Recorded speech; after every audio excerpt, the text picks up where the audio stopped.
नमस्कार दोस्तों, आज हम बात करेंगे यूरोप में राष्ट्रवाद के उदय के बारे में। राष्ट्रवाद एक ऐसी भावना है जिसने यूरोप के राजनीतिक, सामाजिक और सांस्कृतिक ढांचे को हमेशा के लिए बदल दिया। इस वीडियो में हम जानेंगे कि यूरोप में राष्ट्रवाद कैसे विकसित हुआ और उसके प्रमुख कारण और इसके प्रभाव के बारे में। तो देखिए, राष्ट्रवाद का प्रारंभ कैसे हुआ। राष्ट्रवाद की शुरुआत जो है 18वीं और 19वीं सदी में हुई, खासकर फ्रांसीसी क्रांति 1789 के बाद। फ्रांसीसी क्रांति ने लिबर्टी, इक्विटी और फ्रेटर्निटी यानी कि स्वतंत्रता, समानता और बंधुत्व का नारा दिया, जिसने यूरोप में लोकतंत्र और व्यक्तिगत स्वतंत्रता की अवधारणा को मजबूत किया। और इस समय तक यूरोप विभिन्न साम्राज्यों और राजशाहियों में विभाजित था, जहां सत्ता कुछ राजवंशों के हाथ में थी। और राष्ट्रवाद का उदय हुआ क्योंकि लोग अपनी संस्कृति, भाषाई और जातीय पहचान को महत्व देने लगे। आगे चल के नेपोलियन बोनापार्ट ने फ्रांसीसी क्रांति के आदर्शों को पूरे यूरोप में फैलाने का प्रयास किया और उन्होंने यूरोप के कई हिस्सों को जीतकर अपने साम्राज्य में शामिल कर लिया। और हालांकि नेपोलियन का शासन खुद एक तानाशाही में बदल गया, लेकिन उसने यूरोप के विभिन्न क्षेत्रों में राष्ट्रवादी विचारों को बढ़ावा दिया। नेपोलियन के पतन के बाद यूरोप के कई हिस्सों में राष्ट्रवादी आंदोलन उठ खड़े हुए, जैसे कि जर्मनी और इटली में।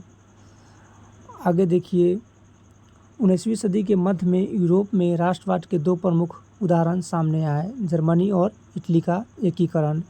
जर्मनी का एकीकरण 1871 में हुआ, जब ओटो वन बिस्मार्क ने विभिन्न जर्मन राज्यों को एकत्र कर एक जर्मन साम्राज्य की स्थापना की, और यह राष्ट्रवाद की भावना के माध्यम से ही संभव हो सका।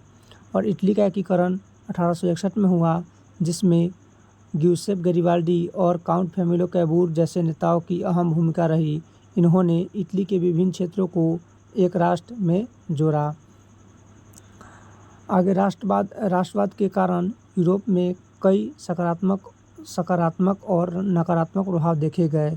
एक ओर इसने लोगों को एकजुट कर स्वतंत्रता और समानता की भावना को मजबूत किया, और दूसरी ओर राष्ट्रवाद ने साम्राज्यवाद, औपनिवेशिक संघर्ष और प्रथम विश्व युद्ध जैसी घटनाओं को भी जन्म दिया।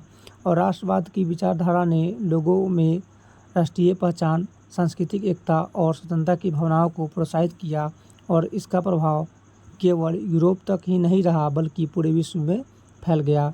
और यूरोप में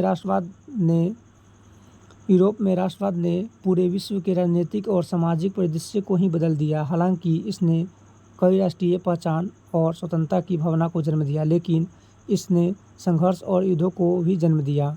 आज हम राष्ट्रवाद को एक जटिल अवधारणा के रूप में देखते हैं, जो कि एक राष्ट्रीय गर्व का प्रतीक है, और दूसरी ओर विभाजन और संघर्ष का कारण बन सकती है। इस वीडियो में इतना ही। अगर आपको यह वीडियो उपयोगी लगी हो तो इसे लाइक करें, शेयर करें और हमारे चैनल को सब्सक्राइब करना ना भूलें, ताकि हम ऐसे ऐतिहासिक और सामाजिक मुद्दों पर चर्चा कर सकें। धन्यवाद। मिलते हैं अगली वीडियो में।